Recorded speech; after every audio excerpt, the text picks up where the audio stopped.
pagi dan semangat pagi anak-anak Bapak semuanya. Berjumpa kembali dengan Bapak Hari Mutari dalam pelajaran Bahasa Indonesia. Dan Bapak ingatkan, jangan lupa dengan protokol kesehatan. Yang pertama, menjaga jarak, pakai masker, dan selalu cuci tangan. Teks negosiasi.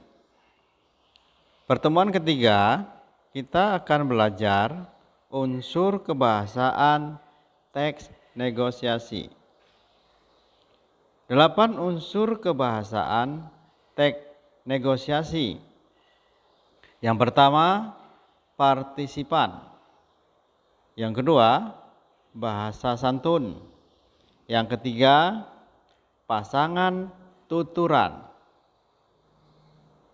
Berikutnya, kalimat persuasif, kalimat deklaratif, kalimat interaktif, ungkapan kesepakatan, dan yang terakhir unsur kebahasaan lainnya. Sekarang kita akan bahas satu persatu tentang unsur kebahasaan teks negosiasi. Yang pertama, partisipan. Partisipan itu adalah pelaku atau disebut dengan negosiator. Ya, pihak-pihak yang mempunyai kepentingan yang berbeda. Sebagai contoh, penjual dan pembeli, pengusaha dan pihak bank, perwakilan karyawan dan urusan perusahaan. Dalam teks negosiasi, partisipan dibatasi dengan tanda titik 2. Mereka menggunakan kata sapaan seperti kata bapak, kata ibu, mbak, mas, dan lain-lain. Yang kedua, bahasa yang santun. Teks negosiasi merupakan teks yang menghasilkan kesepakatan. Jadi, bahasa yang digunakan adalah bahasa yang santun, yakni bahasa bersifat positif yang tidak menyinggung perasaan. Contoh, memberi salam dengan menggunakan kata sapaan yang sesuai dengan usia, jabatan, dan menolak kata kasar. Yang ketiga, pasangan tuturan. Teks negosiasi berupa tuturan langsung antara negosiator.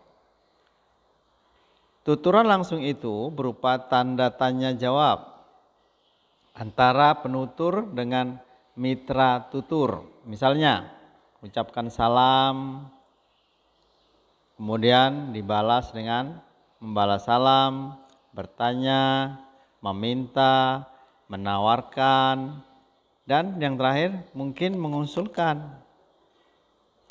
Nah, contoh teks negosiasi. Ini percakapan dialog antara wali kelas dengan siswa dengan wakil siswa. Selamat pagi, Pak. Selamat pagi, silakan duduk. Kemudian wakil siswa, terima kasih Pak. Nah, yang kedua adalah dialog antara penjual dan pembeli. Mau beli apa Pak? Ini Mbak mau beli kerudung untuk ibu saya. Kemudian penjual, tidak boleh Mas, itu bahannya bagus soalnya. Nah, itu untuk meminta dan penolakan. Berikutnya nomor 4 adalah kalimat persuasif. Persuasif itu bisa diartikan ajakan.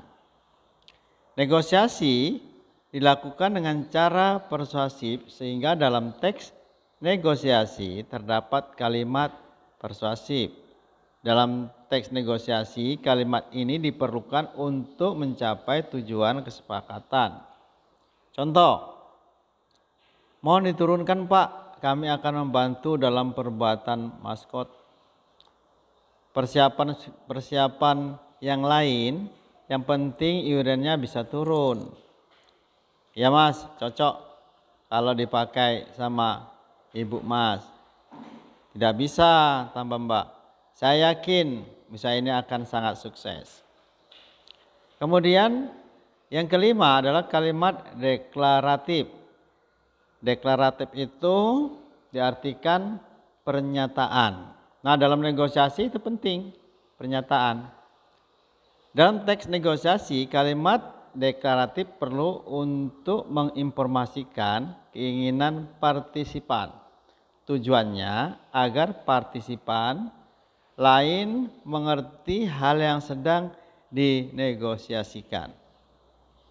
Nah, lihat contohnya di bawah ini. Kami merasa keberatan Pak dengan iuran sebesar 100.000 dan seterusnya. Yang keenam, dalam negosiasi kita juga perlu menggunakan kalimat interrogatif. Kalimat interrogatif itu kalimat tanya. Dalam teks negosiasi, kalimat interrogatif diperlukan untuk menanyakan informasi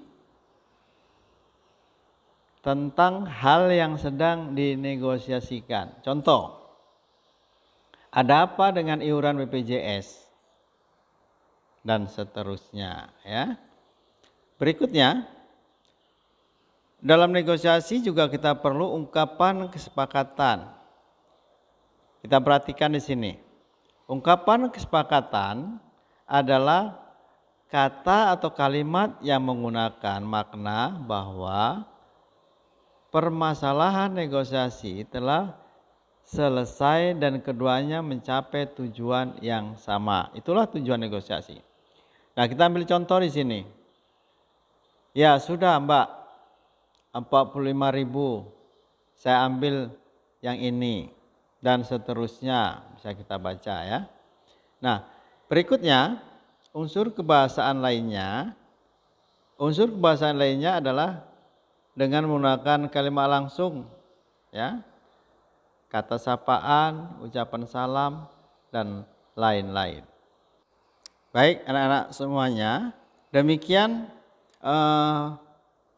materi kita tentang teks negosiasi dengan bentuk atau pola kebahasaan teks negosiasi.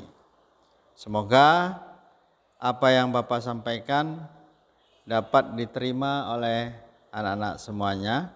Terima kasih atas perhatiannya. Baik anak-anak Bapak semuanya, demikian pembelajaran kita dengan materi negosiasi. Apabila kurang memahami tentang video pelajaran yang Bapak sampaikan, boleh tanyakan kepada guru bahasa Indonesia yang membimbing kalian semua. Dan Bapak ingatkan, selalu jaga kesehatan dengan protokol kesehatan. Semangat pagi!